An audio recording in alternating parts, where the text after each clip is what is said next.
Well, ladies and gentlemen, the Channer Rant theme, as performed by Rab Lennox.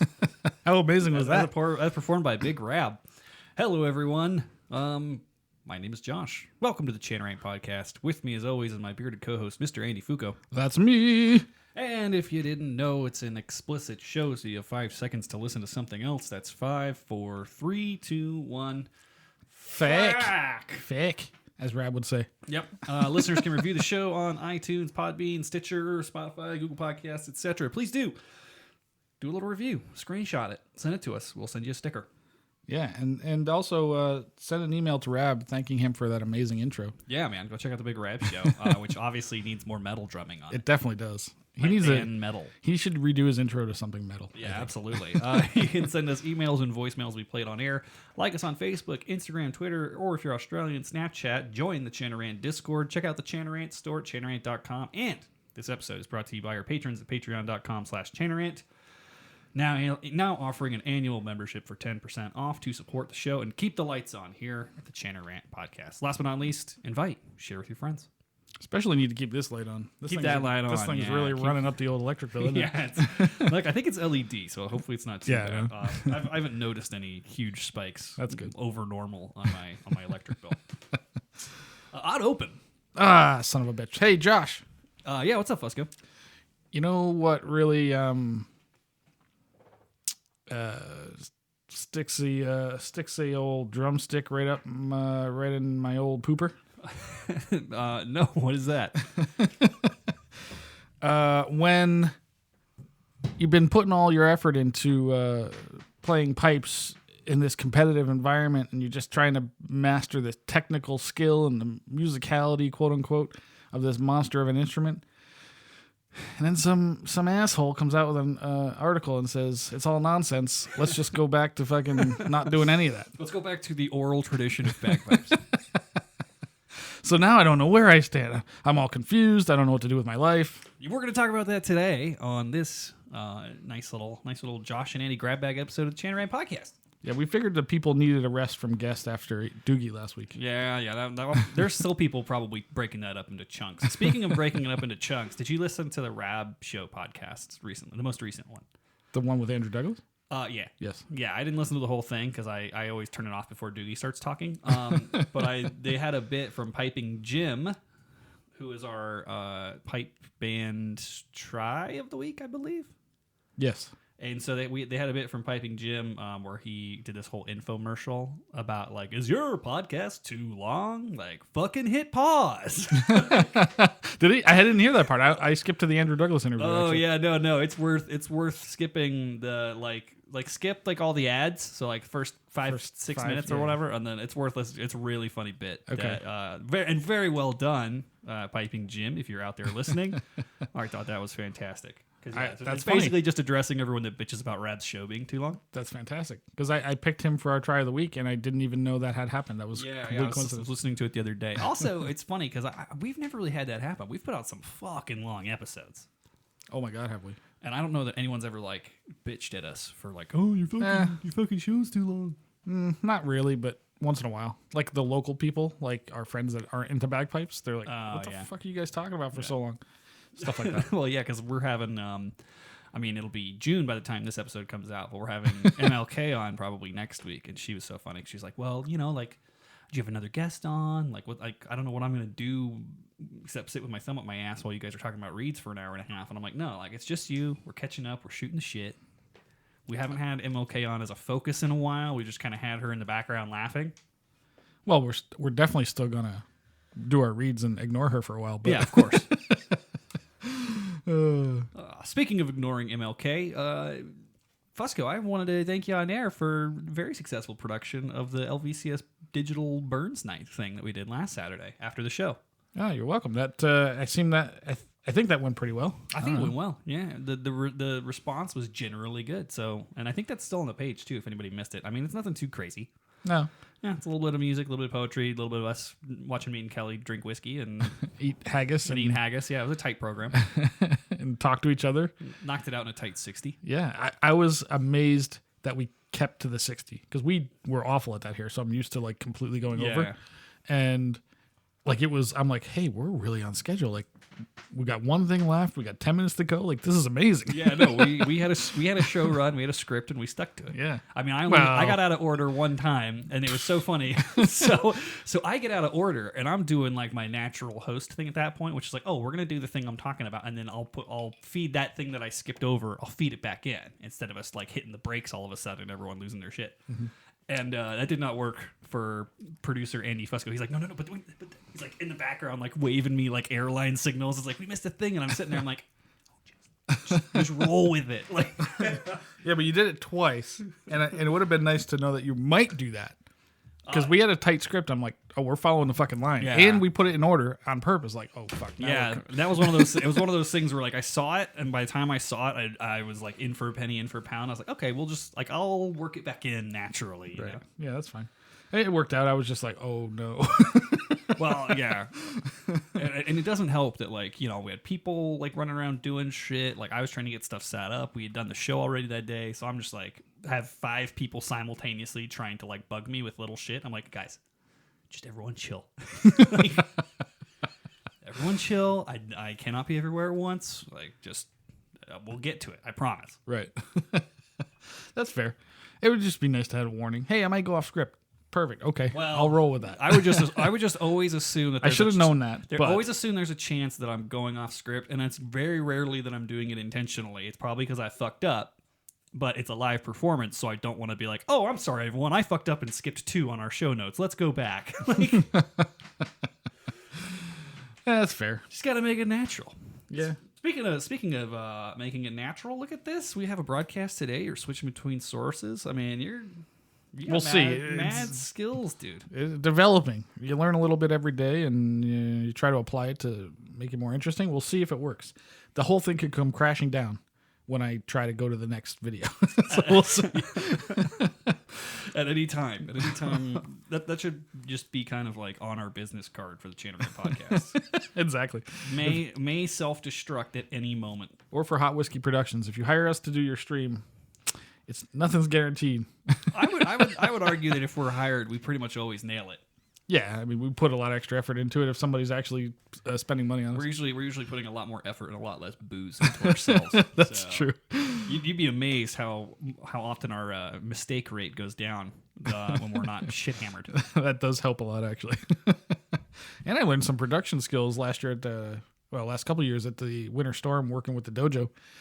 Continually learning like Mevo cameras and streaming and flipping and moving between cameras, just things you just kind of pick up over time.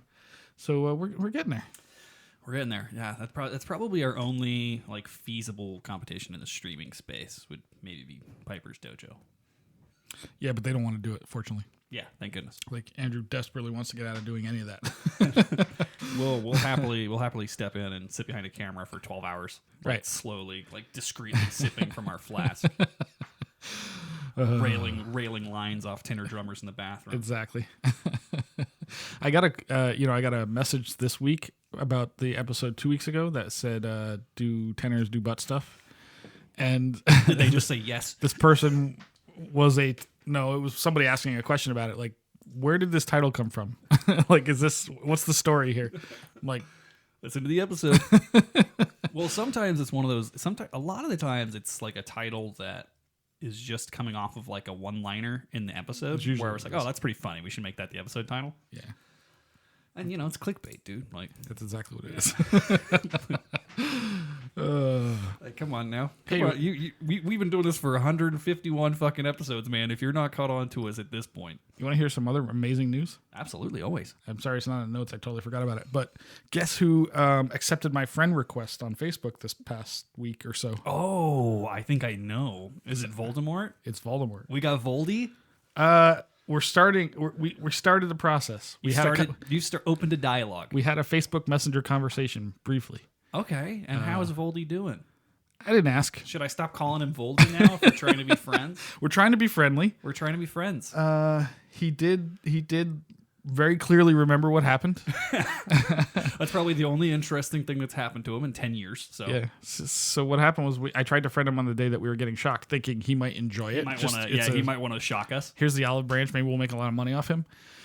And he didn't accept it until a week later. But I told him, this is why I invited you. I thought you might find this funny and interesting because punishment for us, blah, blah, blah, whatever. He's like, well, I'm not really into BDSM stuff, but, this is what happened. Are you sure you guys, like, what the fuck? More or less. He didn't swear, but like, bygones be bygones. We don't care. I mean, we just get over shit. You get over shit. Hopefully you're over it. We're over it. Yeah. Like, and that's kind of the conversation. But I left it at that. It's like we do a comedy show, man. Like, we piss people off.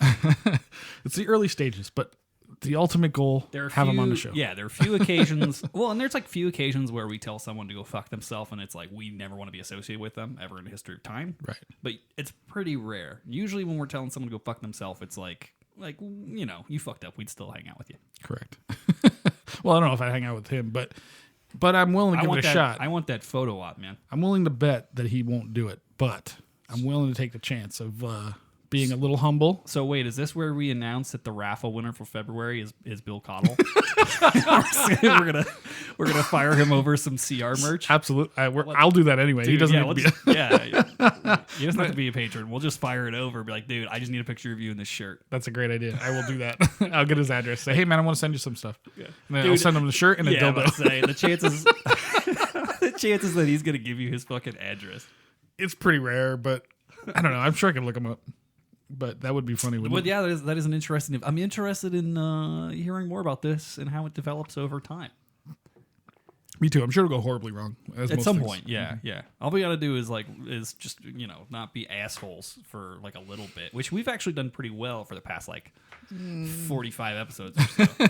Yeah, but I do genuinely want to try to extend the olive branch. I'm not like trying to fuck with them or anything. No, I got no beef.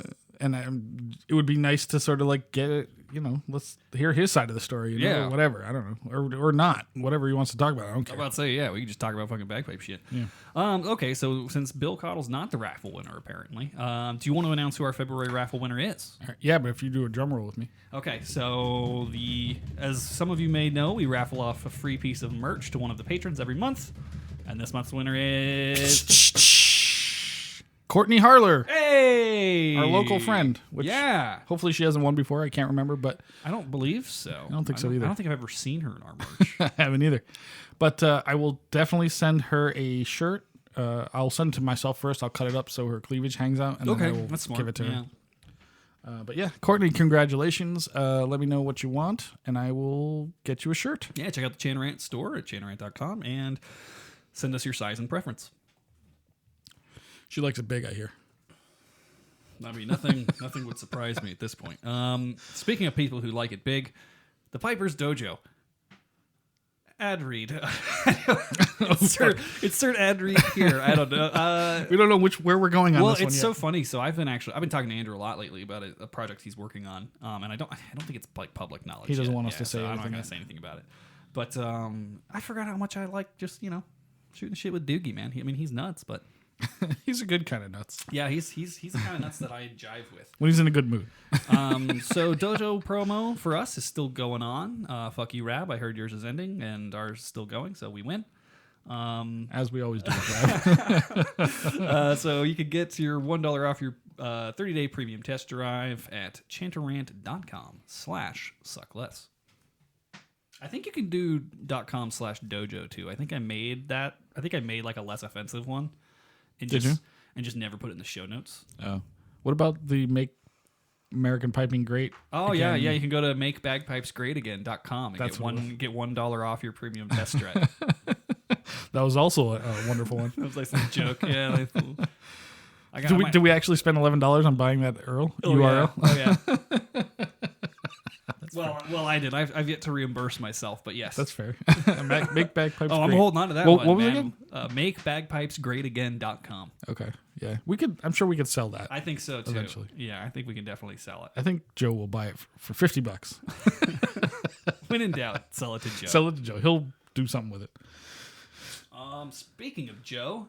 It's probably early. We should do a little bit more before we do our phone read. Break it up a little bit. Yeah, so let's talk about Discord and Patreon real quick. Starting with Patreon, we mentioned it at the beginning of every show, but Patreon is exploding, and I love it. Our Patreon crowd is amazing. There are people who get access to these live streams more than anybody else, and occasional not safe for work stuff that we'll post on Patreon because we can't do it on our YouTube channel. I still don't think I've posted your ass tattoo video because I feel like I needed to edit like the reveal. There was no reveal. Yeah, you there's gotta put no the reveal. reveal.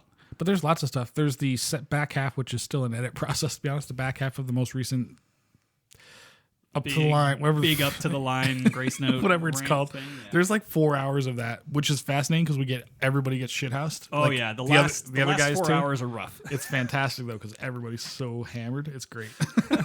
So that's gonna go out That's on gonna Patreon. that's gonna go to Patreon audience only. We still have the Stewart little extra stuff. part 2, yeah.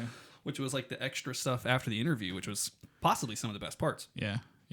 We've got to get him back on. He's not doing anything. Yeah, he's bored. I'm curious. What do our fans? Who do they want to see on the show?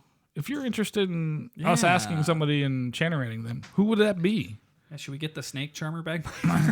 I don't know if that'll ever happen. I could saw try. it. Did you see that whole thread on like the Which Rab one? Show Facebook with the snake? And she like popped in and was like Oh, defending no. herself. Oh, No. we'll talk about it after the break. Ooh, I did not know about this. All right. Yeah, no. So yeah, the CR Patreon, you should definitely check it out. We're going to try to start putting more behind the scenes stuff there as well.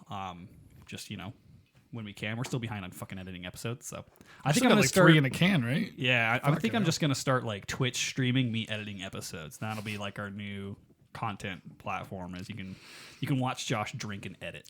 Let's do that, and I'll do the same thing. I'll be working at the dojo reviewing goddamn people clapping for 17 hours, just streaming this. I got a funny one for you. I don't think I'll get in trouble for telling the story. I can wait if you want to wait till we get to this kind of stuff, or I can tell you now. Let's do it after. Let's do it after when we get to like topic banter session. Our little grab bag area. The only other thing I wanted to plug was the Chanarant Discord. Chanarant.com/Discord. Oh, the Discord is amazing. You got to join the Discord server, man. It is fun. It is the social media of the future. We have the 10 of us that are on there have the most. We have a lot. We have a lot. Fun. We have a lot of fun, and we're trying to expand it a little bit more. And we're probably going to do a little more gaming stuff that won't be like streamed. It'll just be like getting together and playing Jackbox and playing fucking what was that one we played last night? Project Winter, which is like a betrayal. That was pretty game. fun. That Wasn't was it? a fun game. Yeah. Can you imagine 8 people that we actually know fucking with each If other? it was a bunch of Chanaranters, it would be fucking hilarious. Yeah, it's a really fun game. We just tried it out last night, Josh and I think if we start doing like instead of like remember how we used to do like happy hours and stuff, we'll just do like gaming sessions once a month or something. Like and just hang out. everybody play this, everybody play that. We'll pick free games maybe. Or whatever. we'll usually pick free shit, and then we'll see if we could do that. I think that'd be fun. I just want to betray Jeremy over wanna and over again. I want to be the traitor and just hack him in the. That was the funniest thing about playing. Was like we were playing with strangers, except for like me and Fusco were the only guys that knew each other on the team. Well, no, because I think the rest of that crew knew each other. They seem to know The each other. Like 4 or 5 guys. I think it's like 8 players. And like start of every game, like it was just like me and Fusco going into the woods to figure out who's gonna kill who first. Yeah, I was like, I don't trust you, but I'm gonna go with you. If I die, it was him. Yeah, it's one of those things where it's like, all right, I'm gonna go with Fusco. He might kill me. One time I was the bad guy, and he never trusted me again the rest of the game. Like it's random. It's probably not me. Well, I got you pretty bad. Oh my god, did you ever? One time I was a bad guy, and I was just like, "It's Fusco, it's iron, it's iron." Yeah, oh my god, and then that one time when nobody believed me, and it absolutely wasn't me. It was 100%. And they're like, "No, I saw him hack at somebody," and they all killed me. Like, god damn it, guys, it's not me. Dude, I'm telling you. Yeah, that game, I literally, the guy who was like calling me out, like I literally followed him into a bunker, like tried to kill him in the bunker, but like I missed, and he just like ran. He was like, "It's bagpipes, it's bagpipes," and nobody listened, and they were all chasing me. They all killed me. I'm like, well, god damn it. But it's really fun. What I like about it is it feels like a board game. Yeah, it does. It has a really like we're all sitting in a room playing like an interesting board game together, and it's really cool. So no, it's pretty fun. It's a board game where you get to murder your friends. Yep. And then anytime Fusco goes in the woods with me and doesn't die, he knows that I'm innocent. Because he's like, I'm you alone. had your chance. It's like I'm alone with bagpipes. He's gonna kill me if he's bad. Exactly. There's no way he can resist the temptation. It's great fun. It's I think it's on like Game Pass. It's on Game Pass right? on Xbox and also PC. But it's crossplay. That's the cool thing is you can play it if you don't have an Xbox, if you have a computer or whatever. Yeah. It's not like a shooter, so it's not unfair. No. So check out the Chanarant Discord if you want to get in on some stuff like that and just hang out and chop up Fusco with an axe. It's exactly what happened. It's a very fun part of the game. Okay, cool. So now seems like as good a time as any to do our MacLellan Bagpipes ad. I know we had said that we'd done them all, but they're re-upping anyway, so we'll just do it, right? Yeah, just do it. Okay, so I'm going to take this opportunity to go get another beer. Do you need anything? I do not. You do not? Okay, I will be right back. And here is a word from our sponsor. This episode of the Chanarant Podcast is brought to you by MacLellan Bagpipes, proudly made in North America by artesian bagpipe maker Roddy MacLellan from Eust, Scotland. At MacLellan Bagpipes, they don't strive to be the biggest, fastest, or the cheapest. They do, however, meticulously craft a small number of the best-sounding and most beautiful-looking bagpipes in the world since their beginning in 1988. Over the years, MacLellan Bagpipes has established a solid reputation for rich, warm, and stable tone, created with incredible craftsmanship and instruments of heirloom quality and unparalleled beauty. Head to bespokebagpipes.com to learn more about their innovations like the new Elevation Chanter, which features a lower-pitched richness inspired by the classic top hand of older chanters and sustainable solutions like the Revelation Bagpipe, a Delrin instrument featuring bores lined with a cellulose polymer sleeve giving you the structural benefits of a Delrin instrument while maintaining a refined wood-like sound. Check out MacLellan Bagpipes' diverse line of instruments and learn more about their restoration work on vintage bagpipes by visiting their website at bespokebagpipes.com. MacLellan Bagpipes, born in Scotland, made in the USA. So I'll talk to the chat and we'll be silent for a bit. So, everything going okay out there still? Anybody need to report on anything that I need to know about?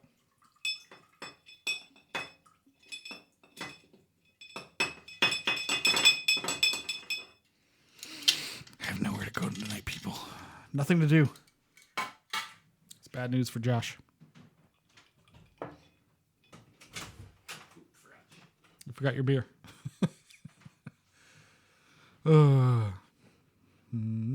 Where are we next? Where we go next? All right, I see.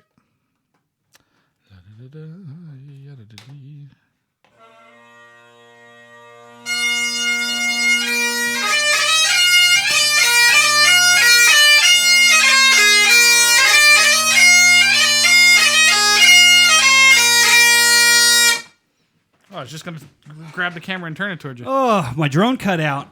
So this episode brought to you by MacLellan Bagpipes, which I'm currently playing. Wow, that is amazing. Those are what are those? These are the Revelation Bagpipes with the Elevation Chanter. Wow, that is fantastic.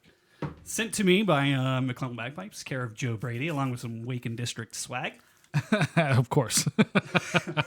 You don't have your gauge hooked up. I highly recommend that for you. Yes, I do have the gauge. I'm going to hook that up. I blew my bass drone out because I just got these yesterday, so I haven't done a lot of setup on them yet. But that's cool. I think Joe was going to set them up for you, though. He did. So he did a lot of he did hemping, he did tone, he did pressure checks and all that kind of stuff. So there's a few things I'm going to edit. Can we hear him? Like adjust. But get a little tune going. Hold on, let me get the camera here so they can actually see.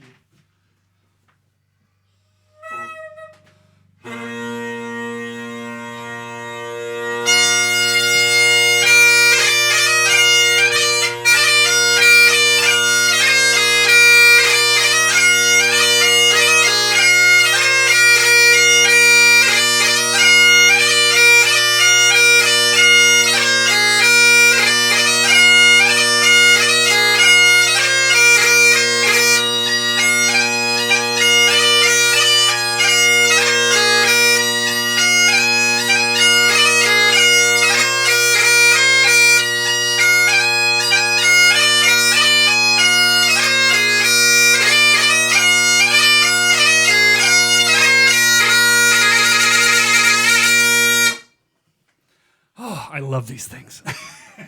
Wow. Thank you, Joe. This is amazing. I can't tell you how much better they are than your old pipes. Like right out of the gate, I can tell immediately how much better they sound. Yeah, man, that's awesome. What are the drone reeds? I don't remember. They're like probably canards or something. Yes, that's not all the way closed. I can't pick it up high enough, so just make sure to keep guys out here and get in there. Josh is trying to hack a door here. There we go, got it. So yeah, man, that's fantastic. Wait, what are they called again? The Evolutions, but with the Elevation Chanter. No, what are they called? Revelation. God damn it, Revelation. Revelation Revelation. Revelation Bagpipes. Yeah, that's fantastic. And those are plastic, correct? And they still sound amazing. That is fantastic, man.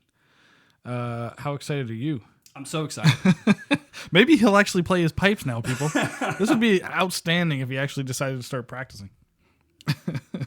But yes, the Revelation Bagpipes, they are a Delrin instruments. They're plastic with an internal design which overcomes the shortcomings of traditional bores. Found that by changing the bore sizes and lining the bores with a cellulose polymer sleeve, we were able to produce an instrument with all the structural benefits of Delrin that produced a refined wood-like sound. That is amazing. But they do sound pretty good. They really do. aside from me being out of practice and not really playing with them a lot, because like I said, I just got them yesterday. But yeah, no, that's fantastic. So, Jesus Christ, now we owe Joe Brady our lives. Who's we? Well, you. I definitely. So look for some tasty MacLellan content coming out on Josh Plays Pipes at YouTube or whatever the fuck. Dude, that's gonna be our next Twitch channel, Josh Practicing. Josh Practicing. And I want to do it too, like just have a 24-hour stream of us practicing or doing or just masturbating. I don't know which. That's a different channel, but we'll get into that. Yeah, big shout out, thank you MacLellan. I look forward to playing the shit out of these pipes. What do you think of the chanter? I like it. Yeah, so I actually smaller hole one, or which one is it? I think this is the smaller hole one. I think this is the one that's supposed to compensate for the high G. Yes, it is out here. Yep. And so I like it a lot. I don't have any tape on that G now. It was a little on the little on the flat side, like when I first was trying to get them like just close enough to do this bit. Mm-hmm. But I thought it came in. I think it just traveled. So I thought it's for just getting shipped to Las Vegas like a day ago, I think it turned out pretty very good. Yeah. The high G was great. That's fantastic. So yeah, the smaller hole hole chanter is great. You have one of those too, right? Don't you have one of the elevation chanters? I do. And I have the regular hole and the smaller hole one, and I'm currently playing the smaller hole one, which I love. He's actually made some changes since then, which I don't have the new one, Joe. God damn it! But maybe I'll get one. I don't know. Who knows? But the small hole is helpful, and then the high G thing, man. Like I barely have tape in my high G. On our other chanters, it's like 3/4 most of the time covered. It sucks. It's such a pain in the ass. I want to take the opportunity to quickly apologize to our headphone listeners, but it was a surprise bit. I didn't even know it was coming. I had no idea. The whole point was I was told I got to surprise Andy on the show with them. Like as soon as he came in, I'm like, "Fuck, where's the volume? Fuck, where? What screen am I in?" I was trying to pull it down. I apologize. Yeah. So I was like, there's no way for me to be like, I'm gonna go get a beer. Let me quickly adjust the gain. That was great, man. I love the surprise though. But yeah, man. Thank you, MacLellan Bagpipes. Thank you, Joe. I got some sweet Wake swag too. I'm wearing my Wake shades, but I already had those. Yeah, I got like a hoodie, or I got a beanie and some other stuff. I'm all waked out, bro. Yeah, yeah. Where's your T-shirt? Did he send you a T-shirt? He did, but everyone keeps sending me larges, man. You know I like that baby gap look. Yeah, you do. Yeah. Did he Charleston pipe band us? Mm-mm. Send you like extra larges? Oh, I think he sent me a large, but yeah, that's fair. Awesome stuff. Thank you, MacLellan Bagpipes. Yeah, and that'll be a fun part of the audio edit for sure. All right, so let's go. Yes, sir. Our topic that you alluded to was a recent article talking about how competition piping has ruined the nature of our instrument. Potentially. Maybe. I mean, that's what he's... That's the question. Before we get into it, should we do our win and try of the week? Yeah, we don't have a fail because we're going all positive. All positive today. We're going to be like Fusco's HIV test. Fuck. Positive. Oh, you son of a bitch. All right, so I'm going to go with the try first because it's just... The try is pretty cool, and it's one of the 6. He is. So we're going to go to this one. Here we go.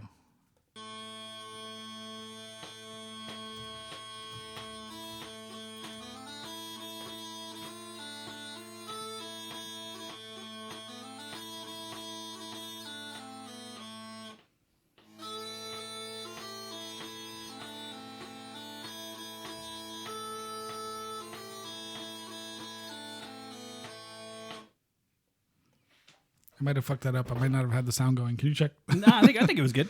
Let us know in the chat if you guys heard that in the YouTube chat, and we can replay it if we have to. So yeah, so that was who was that? Oh no, Brad says he can't hear. We gotta do it again. All right, fuck it. Okay, you ready? I'll edit it out and post. Okay, hold on. Wait one sec. Let me make sure the audio's going. Transition, Audio's on, turned on. All right, here we go. And here is the try.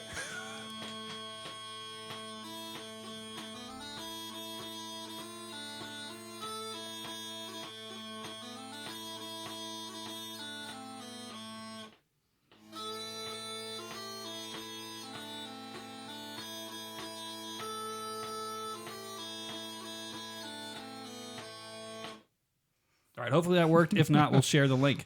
Yeah, we're gonna share it either way. But So what do you think of this? This is our, once again, good friend Piping Jim. yeah, he doesn't want to take credit for this. I asked him, hey man, Sorry I just outed you, bro. what is this all about? I mean, and if he says, oh fucking hell, I lost it. But he basically wants to give credit to the Lord of all creation, Cthulhu. Cthulhu? Okay, Yeah. cool. He's like, I just produced it. Like, He was Cthulhu the conduit. Yeah, for Cthulhu the dark. He's for like the dark god. Yeah, Cthulhu worked through me. Okay, well that makes sense. Yeah. So I thought that was fun, and I figured you'd appreciate that because you're cool, a big yeah. Cthulhu fan. Yeah, of course. Yeah, so, Any world-ending creatures, you gotta love. absolutely. Like the most popular world-ending creature in the Channeran audience, Stephen McWhorter. God damn it. All right, so that was a great try of the week. What did you think? Are you on the sea shanty version shit? Like that's like a TikTok thing, right? Isn't that how that's getting all over the place? It's yeah. That's like the new thing on TikTok is a sea shanty thing. I heard one because Ozzy Broad sent me one, and it was pretty cool. And then there's a whole rabbit hole, but I haven't gone down it. I'm about to say, isn't it mostly just like the same bit we did with Bollocks and Fiddle like 2 years ago? Yes, 4 years, 5 years, 5 years ago. But like they're way better at it. But still, the bit's been done, people. Jesus. Yeah, go to the Las Vegas Pipe Band YouTube page, man. It's been done. So yeah. Cool, man. So our win of the week is just something that I just discovered. I was completely unaware of this young lady, and I promise I didn't pick it because of the way she looks, although that's not bad either. But my thought on this was maybe this will, and I didn't know we had the surprise today, but I thought maybe this would inspire Josh to actually pick up those small pipes that he bought. Pick up the small pipes a little more? And practice them, because when you hear this broad play, holy moly. This is just going to be my new Twitch channel will be me trying to sight read stuff in my small pipe. And I really want to know more about her learning style and stuff, but she's featured in the article that we talked about briefly. But so let's take a listen to this. Let me switch over to that. Switch to this screen here.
That's not that hard. You could do that.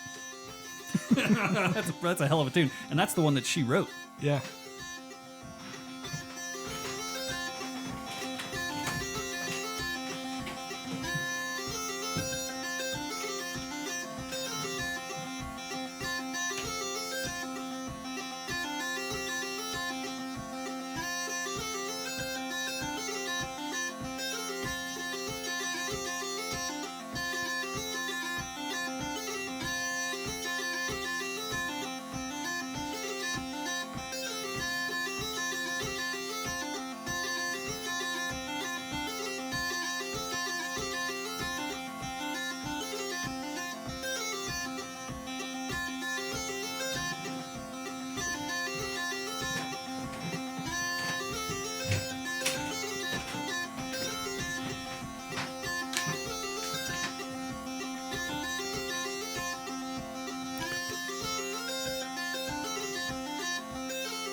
Damn. How about that? God damn. So maybe Rab's in the chat. He can actually help us. How the hell do you pronounce her name? Yeah, that's true. Brigdy What if it's just Shamu? like bridged? Bridge? Or Maybe bridge. Bridget? Is that like a Gaelic for Bridget? Maybe. We might have to. We'll get it. We'll get the correct pronunciation from Rabbi. Shambule. I don't know, but I love it. Yeah, she's awesome. So apparently, like there's a funny thing when we get into the article here and this is how I discovered it, was reading through the article.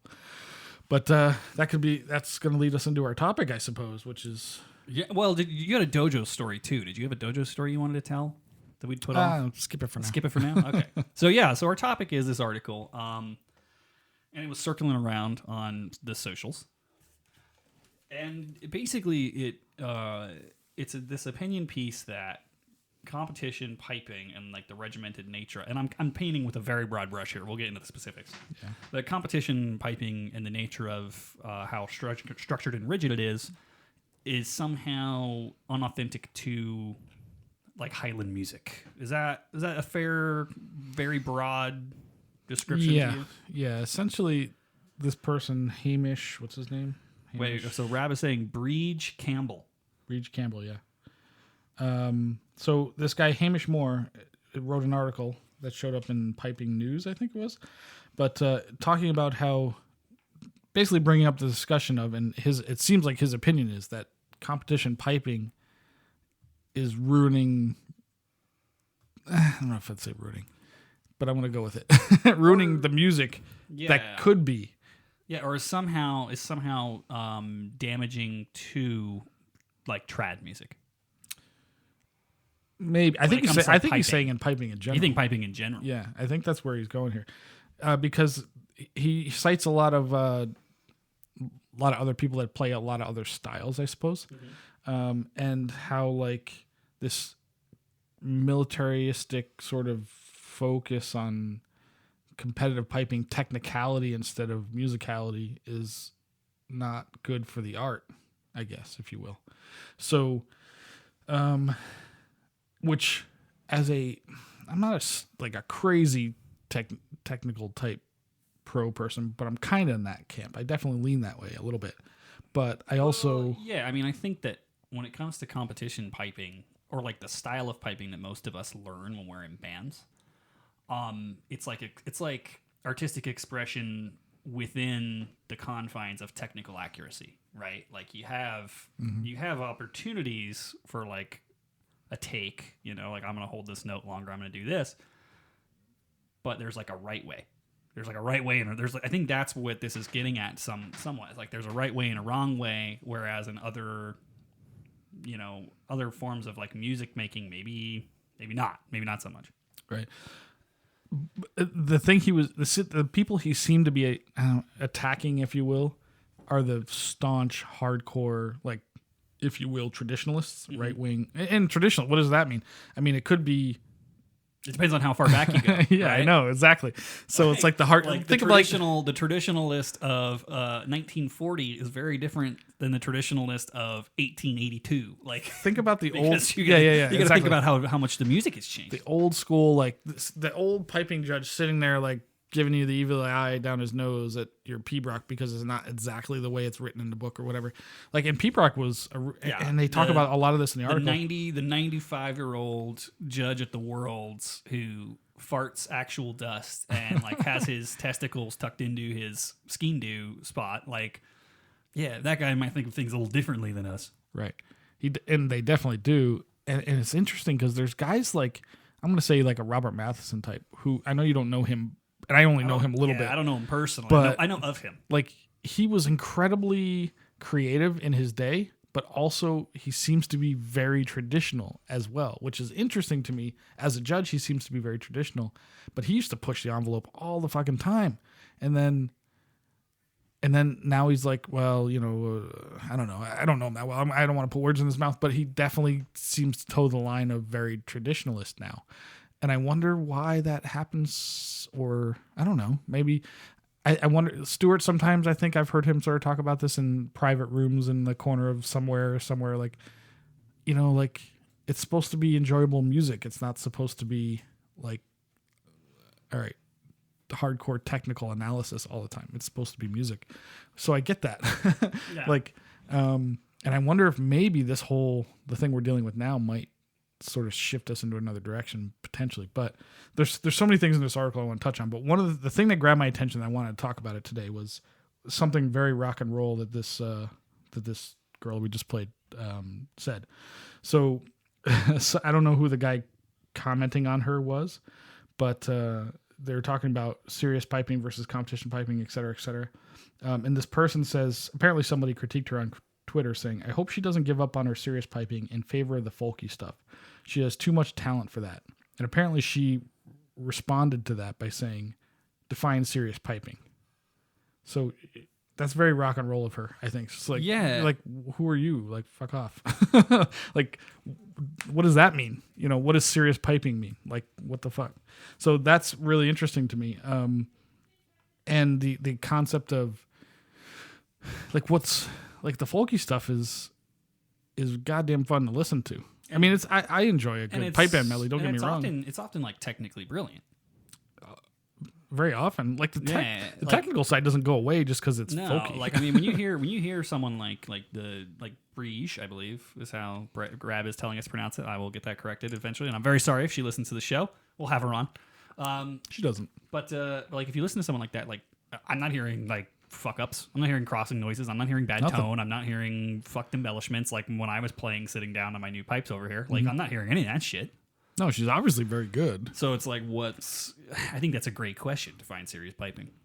Like, I mean, isn't the form of piping that you work on? Like, I mean, that makes it serious, right? Like, I know that's the big question. Like, where do you take this thing? And Doogie talks about this sometimes. Like, he this is one of the things he pays us to say is like he's so over the MSR medleys, solo piping, everything's always the same kind of thing. I mean, I'm very badly paraphrasing, and I wonder if other people are too. It's like, I get it. You got to pick something to go after, because what else are we playing for otherwise? Nobody wants to listen to bagpipes. Not only structured the same, but at the higher levels, literally the same fucking tunes 90% of the time. Correct. And it's like some of the guys take risks, and they're shit on for taking risks, you know, and sometimes these top level bands are afraid to like do something interesting because it's a risk, and somebody might not like a waltz at the beginning. I don't know, whatever, you know, whatever it is. And especially the lower grade bands, like, because they're just trying to get a handle on the instrument, if you will, like they just follow the formula, which I don't know. It's still interesting. There's still good stuff, but it's been going on so long. I've been in this so long that's like, So I really need to hear, I mean, like, am I ever going to hear a rendition of the children's song so good that I like the tune? I don't think so. Never. Like, it would almost like never happen. Not in a million years. It would be really difficult. Because I've heard it 700 billion times. And I just never want to fucking hear it again. Right. Like, so that leads me to, like, you know, the Joe Brady Wake and District people who learn from the guy in Canada. Somebody in chat will correct me. Who's the guy in Canada that Wake and District? Justin Trudeau. But he does really weird shit. And like, maybe is that so bad as people like their initial reaction is, you know, this is the same band that Toronto Police, I believe, where they like put practice pads on their drums for the opening tune to make it sound like a rope drum, and then they pulled them off and they had little ropes tied to them. That's fucking and then crazy. they went like they were doing crazy shit. Like the rules say you can do it, but the judges don't love it. They fucking crucify you for it. Yeah, but I would also argue like there's cracks appearing in that. I mean, It's happening. I would accredit the last 2 inventory wins to cracks appearing in that. You think so? Yeah, I don't think I think those same sets executed that same way even like 5 years ago would have not been top 3. Because they just would have been too. Well, I think they would have been too radical. I think people would have looked at it and be like, "What the fuck are you doing, Stu?"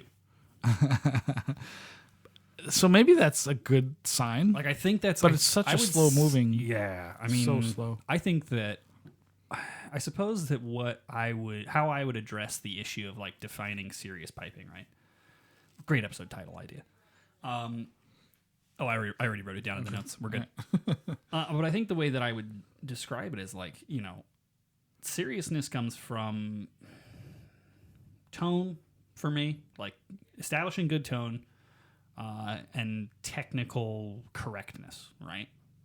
Anything else beyond that, I mean, like I said, you can listen to trad piping and tone's good, blowing's good. You're not hearing fuck ups, crossing noises, weird shit. Like, okay, I think that fits within the boundaries if I'm trying to set boundaries. You know what I mean? Mm-hmm. You could play whatever the fuck you want as long as your tone's good and your technical movements aren't sloppy and shitty.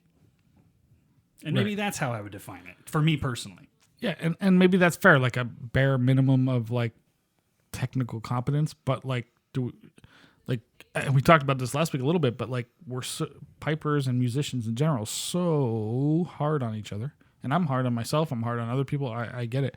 It's just like it's a reaction. I don't know why, because intellectually I don't agree with it, but it's like a gut reaction. I mean, if I wrote a tune that the third bar of the second line was 4 D throws in a row for some fucking reason, as long as they're all played well, is it bad? Somebody would probably say it was.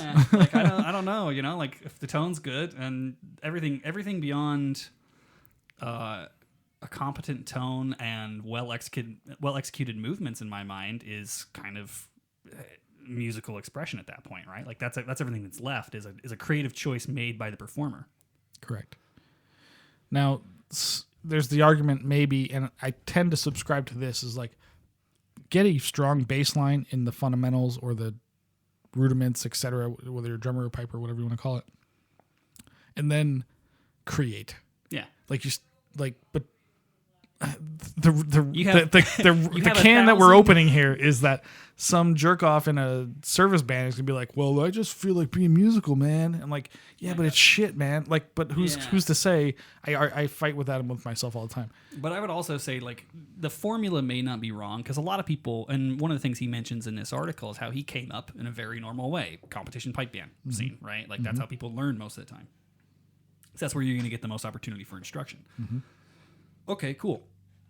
But like, take it on any other instrument, right? Like you're going to spend 1,000 hours practicing a scale before you write the solo to Crazy Train, right? Like that's just how it goes. Well, here's the thing. You're right. So like when you have incredible technical competence and theoretical competence, like music theory stuff, like the freedom you have at that point becomes huge. Yeah.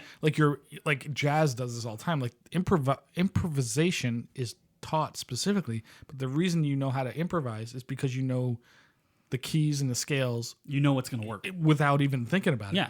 And that's study and technicality that you work on to then create the freedom to make good music, if you will. And pipes, again, I'm not highly versed in the trad scene at all. Like I've very minimally been listening to that, but it's like I would bet that like Ross Ainsley or those types of guys, like Ross Miller maybe, or maybe this girl, I don't know, like do they improvise? Like absolutely. I don't know. But I think they it just sounds so good. I just assume that they practice that it's just what they're doing. I think there's improvisation. I mean, I would look at like a solo performance from like Stewart or from like Fred Morrison, right? Like there's improvisation there. It's not being played the same way every time. I know because I've watched a billion of those performances. Like there's definitely improvisation, but also like, when they run up a fucking chromatic scale on a bagpipe in the middle of a hornpipe, like they're not hitting every note because not every note works. So I think a lot of that is knowledge of theory. Like you talk about, like, hey, like if I'm going to do a run here, low hand to high hand, Right. I know what I'm skipping because of practice and attention to detail and all that kind of stuff, you know? Right. Knowing your arpeggios, if you will. Yeah. Yeah. I mean, same thing that you would do on piano, same thing you would do on guitar. Right. You know what the key is in your end, you know it works. But how much time and effort and study does it take to get there? A lot. Right? An incredible amount. And it varies from person. It varies from person to person. Like who's a better guitar player, Andre Segovia or Jimi Hendrix? They're both fucking great guitar players. One is a supremely non-improvisational classic guitarist. One is fucking Jimi Hendrix, right? Like bluesy and like, super like usually improvising straight to tape. Right. For a lot of songs. Yeah, that's there's the question of like also have they been touched by the hand of God, if you will, in some way. Some of those people. I'm sure quote unquote. I'm sure a lot of classical musicians got touched by a lot of hands that were closely associated with God. Probably not in a good way. That's what we call the bad touch. But no, I mean, I that's kind of the framework that I personally use when it comes to that kind of stuff. Like, because you know me, I like freaking weird kitchen piping shit, and you know I'll put slurs where they don't belong and stuff like that because I'm had a few beers and I feel like making people go, oh, what the fuck was that? Mm-hmm. But yeah. You know, I mean, I think my favorite improvisational piece obviously is when you're marching along to Green Hills and you just hit a low G every other note. I do that shit all the time in mass bands. It's fantastic. I have fallen down and I've had to have someone hold my pipes. I was laughing so hard. Like that's joy, man. That's joy for the piper. I mean, it's miserable for the drum major who fucking hates you for it. So, can we take a 2-minute break? Yeah, absolutely. And I want to come back to another quote from this article. Yeah, absolutely. So let's take a quick 2-minute break. To the audio audience, they won't notice anything, and I'll hit the chat a bit because you got all the chat time while I was trying to set up your surprise and blow out everyone's eardrums.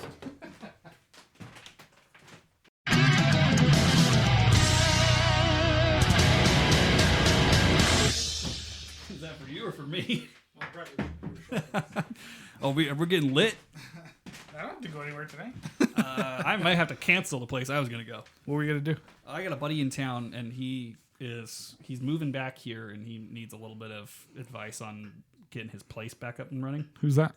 Khan. I don't know. You might have played games with him before. He games with us sometimes. He's a friend of Court's who I adopted. Oh, okay. I probably don't know him too well. Thank you, sir.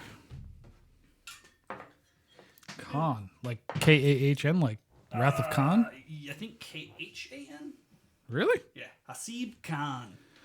Oh, he's one of them. Dude, he's from fucking Fernley. I'm just kidding. I love it because he'll do that shit with me when we're hanging out and talking, and he'll be like, "Oh, you just gonna fuck on the brown guy, huh? You gonna fuck on the Arab dude?" I'm like, "Khan, you're from Fernley, Nevada, bro." Dude, funny side note. When I was working at the bank, you know my buddy Rick. Yeah. So we went to a Ricky house. Vegas, baby. Yeah, Ricky Vegas. We went to a house party with another guy that worked at the bank, and he was a good dude, Muslim of some sort. You know, but that's all I remember specifically. But we went to his house to a house party, right? Was that the guy that looked like the dude from Disturbed, or was that a different guy? Yeah, he had shaved head. Yeah, probably. Guy. You met him once? Yeah, or twice? I met him at like a New Year's party or something. Probably, yes, absolutely. He was always hanging out. I think with us. I met him at the New Year's party where someone rattled off on the roof. That's correct. I bet he was there. So anyway, by rattling off for our international friends, that means shooting gun. Well, somebody shot a gun off the roof of my fucking house. Should this be in the episode? I don't care. Yeah, I mean, no, it's going to be for chat. It's pretty funny. But so anyway, I went to his house party and he had a pool. We're just a few of us hanging out, maybe 10 of us or whatever. And so at the top of his refrigerator, he had a Quran. And I was like, oh, I've never seen one of those. And so I grabbed it and I'm like, and it's all in whatever that fucking language is. So I'm like looking through it and he comes up. He's like, you are not supposed to touch that. I'm like, what? He's like, you're a fucking infidel. Like, or no, he didn't say that. He didn't say it that way, but he's like, you're a Christian or whatever. And I'm not, but I was raised that way. Like, you can't touch it. I'm like, oh my God, I'm so sorry, man. I didn't know. I just thought it was interesting to me. I just wanted to see it. And I was like, oh God, I'm going to be killed now. Like, I'm in his house with his family. Oh my God. So did you find out he was fucking with you? No, he was serious. I put it down. Dude, I'm so sorry. I'd be like, bitch, you got people over at your house. If you got shit that people aren't supposed like, to touch, put it away. Put it in your room. Listen, I was trying to be respectful. I don't know. What the fuck do I know? Put it next to your lube, man. So, all right, we coming back? How are we doing this? I don't know. We'll just be back. Come back into it. All right. I'll open with some of these comments. So in the chat, we got some good comments coming up. Heather talks about how it's supposed to be enjoyable. It's not supposed to be torture, which is the opposite of how she learned when she was a kid. And if you didn't hate it, you weren't doing it right. And that's a common story.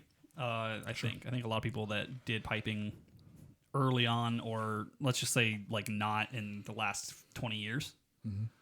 Fuck, even in the last 20 years. I mean, I started in like 2003, and it was like embrace the suck was the culture. Well, that wasn't that a term that Lauren started? That's a term that's used a lot in like workouts in military stuff. Yeah. Okay, she brought it to us then. Okay, but that's true. I mean, that's very true. But that's more the physical side of it, especially when you're struggling with your instrument. I think, isn't it? I don't know if the music is like suck. Yeah, I don't know. I mean, don't be wrong. We could go off on a whole other tangent about like how we should promote more physical fitness in bagpiping, but that's a whole different thing. Because like even like in piping and drumming, like that's a lot of physicality there, and I think that people can, technique wise or mentally be further along than their body is like letting them do because of the physical restrictions of what they're doing. Yeah, definitely. And that's why you should just play small pipes or goose and make sure you're having enough fun to where you don't quit. Maybe that should be the whole thing. But so you had another. I want to get through a couple more of these things. And we'll get to the quote that you wanted to pull out. We talked about during the break good bagpipes, bad bagpipes, and how we often on this show talk about how, especially in the United States, there's a lot of perception of people like, oh, I just don't like the sound of bagpipes, and it's because they probably didn't hear them executed to a decent ability. Mm-hmm. Tonally, I mean, more than anything, because no one's going to know what a crossing noise is. Right. And then the other thing is the culture of she writes, the culture of the competition scene doesn't allow for the variation of improv. And the point that I made there that you missed that I think you might want to give your 2 cents on was competition versus performance, right? Like competition is a kind of performance. You're performing for a judge. Mm-hmm. But to me, I take the approach to both of those things very differently. Because one is I'm meeting a set of requirements that I need to meet for some kind of a positive outcome, judging wise. And then the other one is my set of requirements that I'm trying to hit is entertainment. I'm trying to razzle and dazzle and entertain and play good music that is something that, I mean, there's a reason that I couldn't kick Pumpkin's Fancy out of my fucking solo set for performances for 20 years. It's because people would listen to it and like, I've never heard that kind of piping before. That's so cool. Yeah, exactly. What was that thing you were doing? It was almost like a bend on a guitar. And I'm like, if you were in this piping, and that's people that aren't in the bagpiping scene. If you're in the bagpiping scene, every time you hear Pumpkin's Fancy, you want to shoot your own dick off. Correct. Mostly, yeah. Yeah, but for the general public, that's an easy go-to where it's got enough weird things in it to where a competent piper can execute it well, and the audience would be like, whoa. Yeah, absolutely. Because I've never heard any variation of like kitchen piping or trad piping or anything like that. If Fred Morrison played the fucking something Scottish at the Rainbow Library in Las Vegas, like people's heads would explode. They would literally paint the ceiling with their brains. Their heads would explode. Absolutely. There'd be orgasms in the audience. They'd be like, what the fuck did I just watch? Right? Correct. Like, they have no idea that's possible. That would ruin them for piping forever. Like, correct. They would never want to listen to you and me ever again. Like every other local player, every time they were at a wedding or a funeral or something here in Southern Nevada, like that piper would just be the little fucking 4-inch cuck compared to the 10-inch BBC that was Fred Morrison's performance. Correct. You know what I mean? Yeah. Now, here's the thing that's funny is, okay, I've got so many thoughts. There's so many things to say about this. So let's just talk about Fred Morrison first. One, does our audience knows what I mean by, okay, yeah, they're one of the 6. They'll know what I mean by 10-inch BBC that is Fred Morrison. So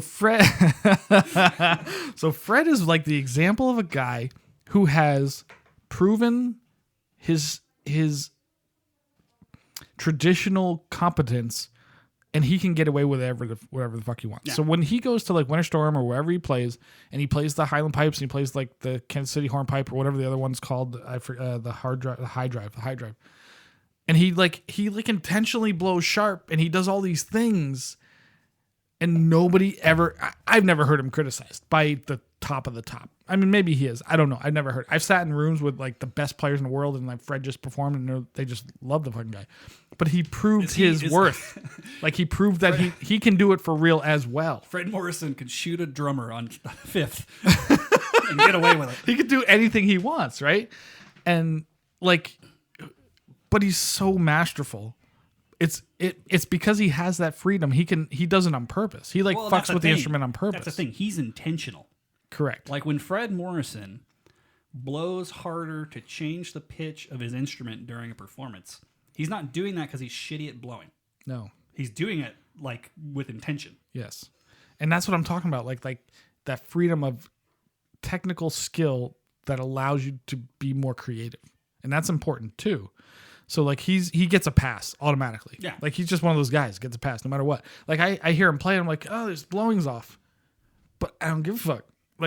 Like who the fuck am I to say his blowing's off? I don't even think about it because it's Fred fucking Morrison. I would not say that. I would never tell him that. You know what I mean? So there's that. But then going back to the competition side of it, like I agree that competition serves a purpose, right?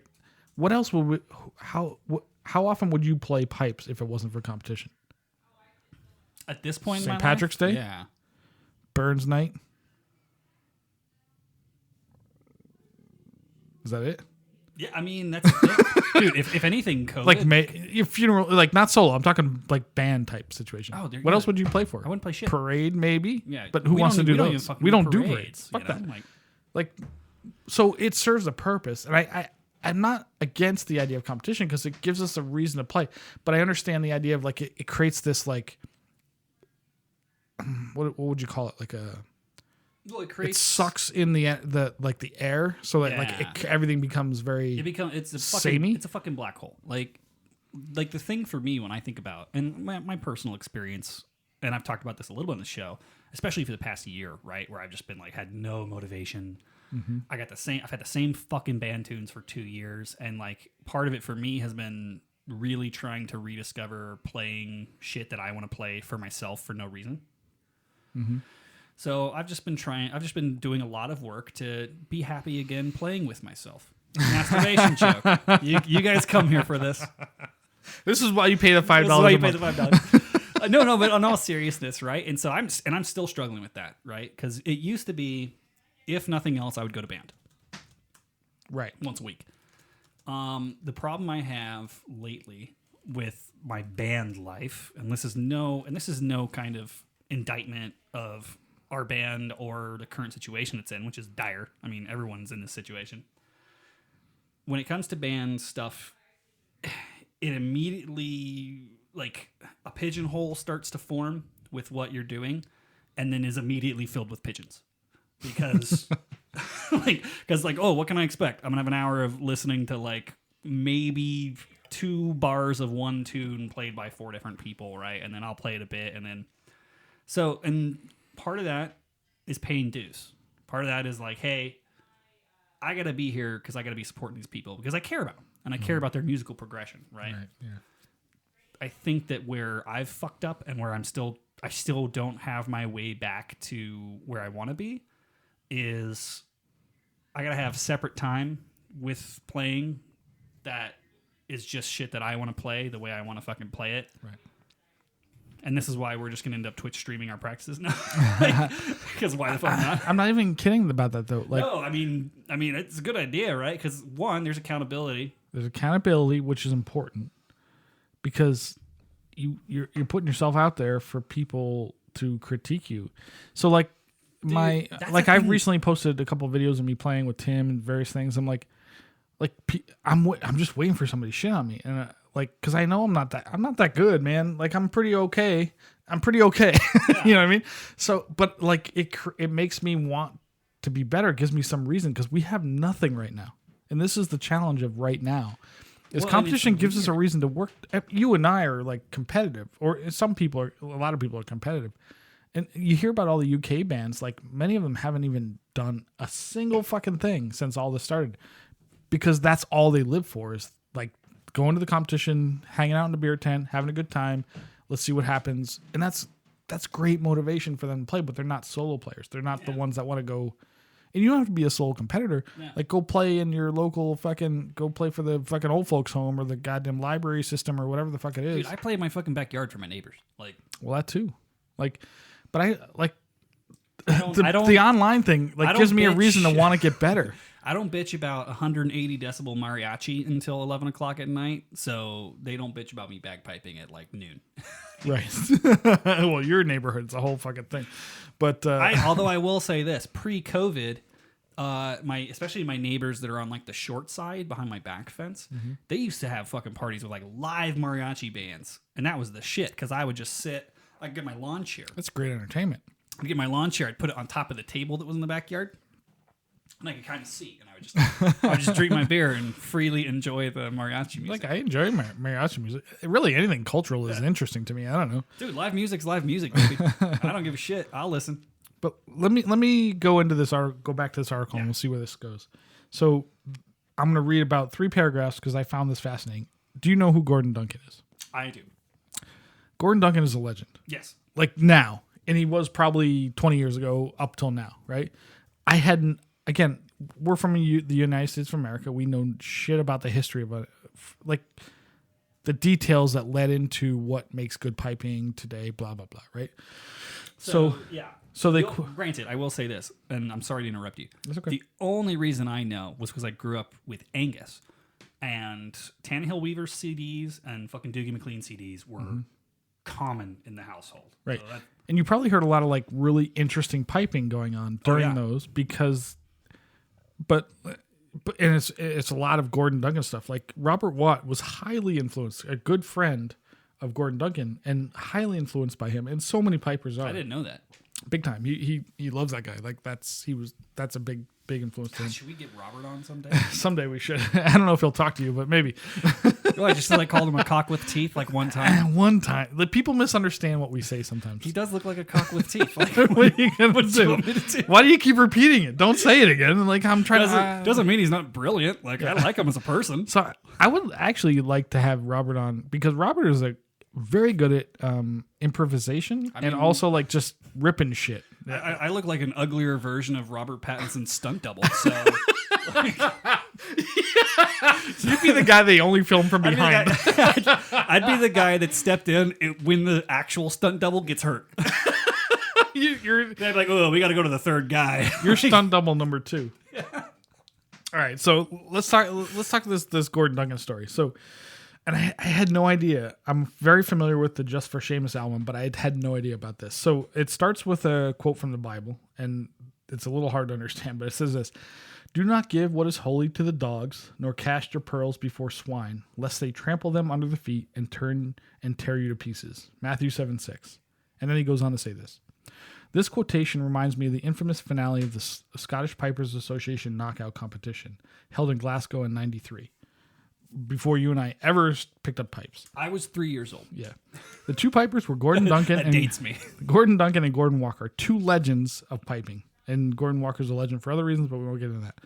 I will remember walking out in protest at what the adjudicator, Seamus McNeill, who wrote the Green Book, said. The piping tonight, I don't think there was a great deal of piping tonight. I thought that some of it was very good. Some of the March, Strathspey, and reel playing I enjoyed, but the rest of it was garbage.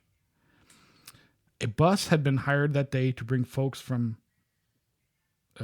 Pitlochry down to hear the competition. I vividly remember the journey home, sitting up the back of the bus with Gordon Duncan he's referring to. He was upset, not because he hadn't been placed first, but by what Seamus had said. I promised Gordy that I would phone Ian Green of Green Tracks Records, which is a tune, and the next morning I suggested to Ian that he give Gordy a record contract. Immediately he did. In his own beautiful way, Gordy had the perfect 3-word response to Seamus McNeill in naming his brilliant debut album Just for Seamus. So like Gordon Duncan, who became a legend with this album, Just for Seamus, which he did like just shit that nobody ever does. Like the tunes he wrote are phenomenal. Like the trad type playing, I have no idea. I wouldn't say it started with him, but man, this guy is a fucking legend for that. That's just rock and roll right there, dude. So big time. He's like, all right, fuck you. Like, but this guy is Seamus McNeill is like the guy who, of maybe the modern century other than Donald McLeod, of of like the 1900s Yeah. that like created what it is to be a bagpiper, I guess. Right. So I find this fascinating. Like, all right, fuck you, I'll do it my way. Like, okay, that's so Frank Sinatra, which Americans understand. I was about to say, it's such a Chanarant move. Like, hell Like, yeah. Not only am I'm gonna do an album and I'm gonna name it after you, you fucking cunt. Yeah, that's brilliant, which I absolutely love about him.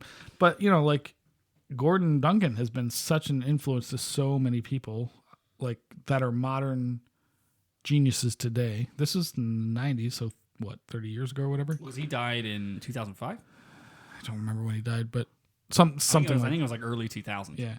So, like, that's, like, okay, so what do you do with that? Like, how do you feel about that? I mean, it doesn't surprise me, right? Like, that story would not surprise me if it was told in 2003. It wouldn't surprise me if it was told in 2013. 2020. Like, Like, you get those guys that are like, this is those crap.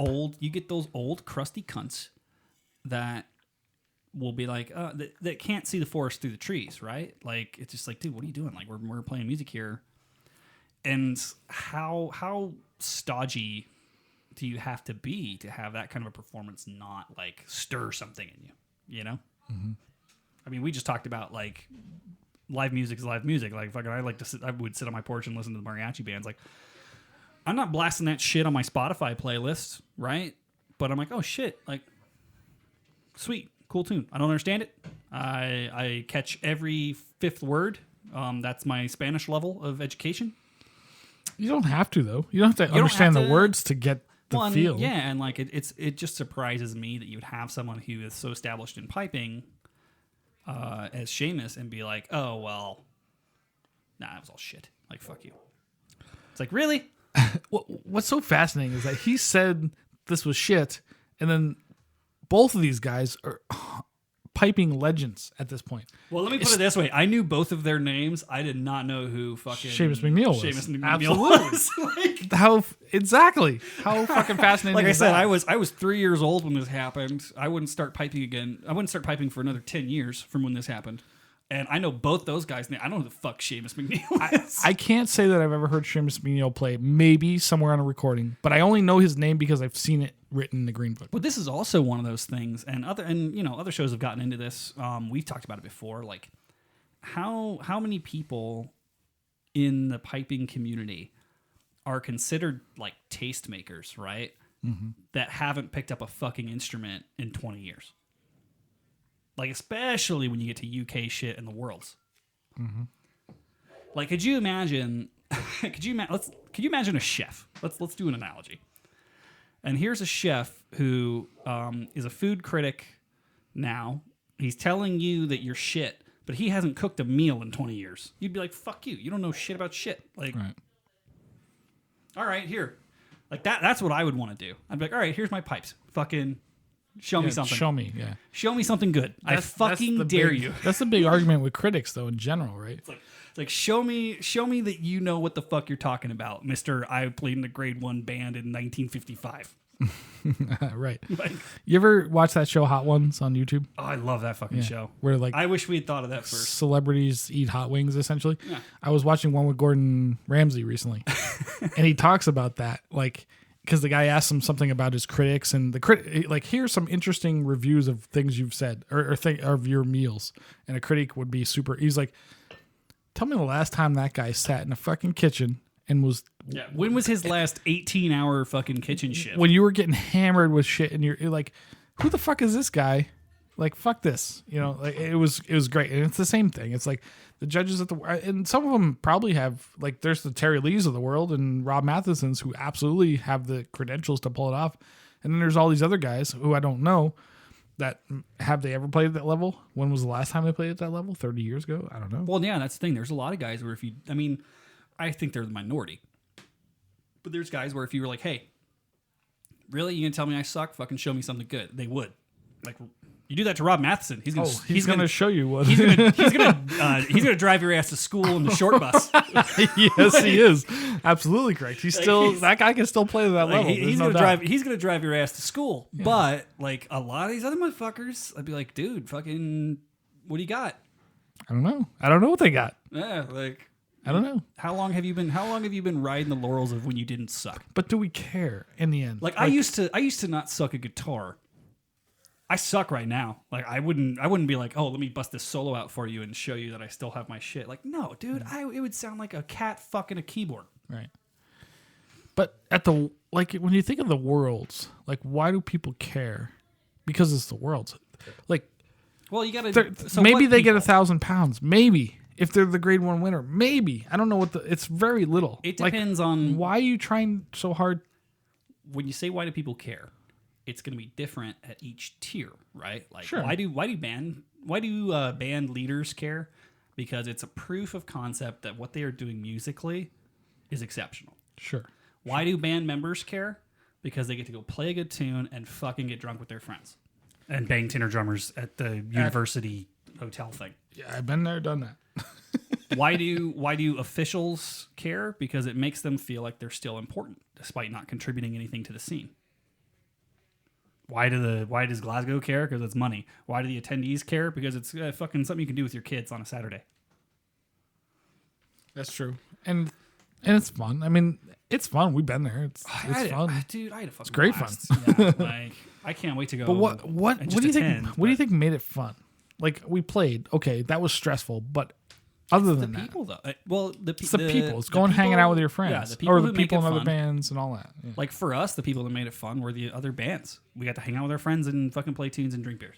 We got to run. We ran into so many people that we knew, and I think over there they run into everybody that they know. Like, yeah, I mean, well, we ran into Handsome Tony. We ran into Chris Brandon from California. We ran into what's her name from New York, Susie from New York, and then so many pipe band people that we knew, like Mickey, which I don't remember, but we ran into him at the. Well, you remember, but I don't. I remember Mickey at the the Todd Bar, whatever. I remember Mickey and his lovely companion Shelly. Yeah. I mean, there's so many, but that's like them times 10, 100. Well, I mean, yeah. So think about all the people we ran into and what a great crack it was for us. Mm-hmm. Now imagine if you had been growing up in that scene the entire time of your piping career. You'd know every person in every fucking band. Everyone's only a half hour away. Or a 2-hour boat ride, but depending where you're from. But yeah. Like, yeah. I mean, could you imagine if Scotland was a 2-hour boat ride away for your 15 years of piping?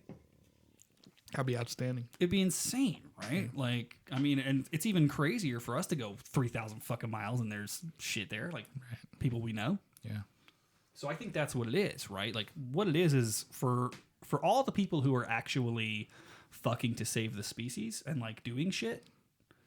It's I get to see my friends, I get to play a good tune, I get to hang out and have a good time, right? And maybe I win something. I think for a lot of the people who are like old crusty judges, it's just like, I'm still important. Just because I can't get my dick hard doesn't mean I can't fuck with someone's day. Like that, but like in a Scottish accent. Someone else do it. I don't know. Hey, somebody actually judges best looking band still, which we won once. Well, it was deportment, right? Deportment, yeah, best looking essentially. Best uniform. Yeah, I'm about to say. I think most consistent uniform and marching would be how I would describe right. deportment. Not best looking. Right? Well, they had us, so that helped. That's true. Yeah, we have had an upbringing of focus on exercise and dental care. So definitely, you and I offset the Rocket and fucking. Definitely. I mean, we're no Handsome Tony, but no, that band won grade 1 best looking that day for sure. We definitely offset some of the like medians for looks of men in pipe bands. The booby prize, yes, exactly, Hoineke. We won the booby prize once, as did. It's the only fucking thing we won. It's the only thing we ever won, but I'm okay with that. Listen, models, hot chicks on Instagram all over the world are winning life because they're the best looking. I'm okay with that. I'll be the best looking pipe band. The only reason I'm like changed my career focus to potentially save people from certain death, either via medical situations or a burning building, is to build up enough karma to come back as an Instagram model. So male Instagram model a thing? Or are you going to be a female Instagram model? No, fuck, dude. Male Instagram model is not going to get me shit. I want to go to Dubai. I'm going to need tits. Like, no. If I don't have tits and a tan, there's no way that I'm going to live the lifestyle to which I would like to become accustomed. Definitely not. Either an MMA fighter or a tits and a tan. Yeah. That'll get you to Dubai. I want BJ double BJs in Dubai. Thank you very much. Which means I need to get reincarnated as someone, you know. And then my third round of reincarnation, I'll be like a fucking rock or Andy's anal plug or something. Who knows? You don't want that. It'll be just like the just like the scene in Interstellar before they go into the black hole. Things will phase out of existence. I'll see myself from the future and just like reach out, like, help me. Morse code on the fucking bookshelf. So, should we call this thing? I got to fucking piss. So, I think so. Let's get into some final thoughts, Fusco. Our main topic, obviously, is competition pipe being death to creative music. It's a broad brush. Obviously, some of the stories in this art, and I'd highly recommend y'all read the article. We'll share it in the link or something. Yeah. Since I was a kid playing heavy metal music as a teenager, I remember we had many discussions as a band about this, where 3 of the 4 of us very much were appreciative of amazing technical skill because it allowed you to do so much. Where the 4th guy was like, yeah, man, grunge is great. I'll just fucking hammer at my instrument and not be that good at it. Like, I've had that discussion for 100 years. Like, I think you have to maintain some sort of level of technicality to actually be able to play good music, but it's not like a be-all, end-all. And I don't think we should... competition should not be the be all end all in the end, or at least not the technical side that like MSR is God concept. Yeah, because MSRs suck. It's not fun, and also it's not fun to listen to or to play. And also, I think that the climate, the more traditional climate, assumes that both things aren't valid. One will be and one won't be, right? And it's like, no, dude, like they can coexist. Like, it's the same fucking people playing awesome trad shit that if you put them in a grade 2 contest, they would win. Mm-hmm. So don't be a stodgy old cunt about it, and just appreciate that it's 2 different bottles you're drinking from. Yeah, I think that's key is expectations, which is life, right? Expectations are everything.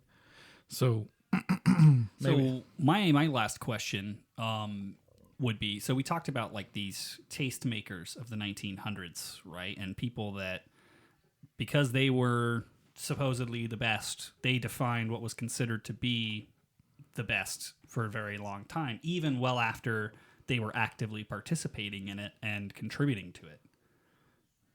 It's 2021. We're in the early portion of the 2000s, I would say, since we still got 880 years to go.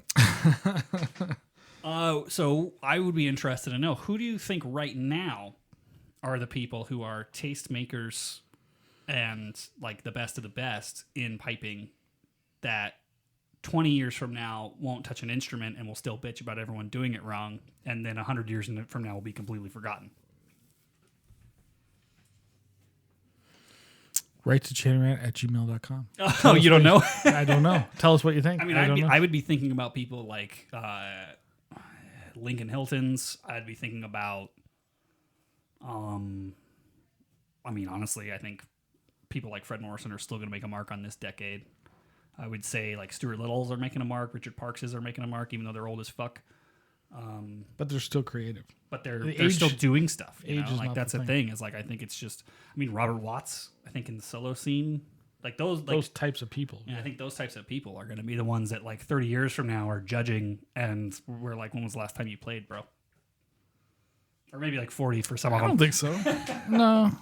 Like Robert will always play. Stuart will always play. Lincoln Hilton's gonna always play. Like I don't see him like giving it up and being like, I'm gonna be a stodgy old guy. That he's so progressive that I don't.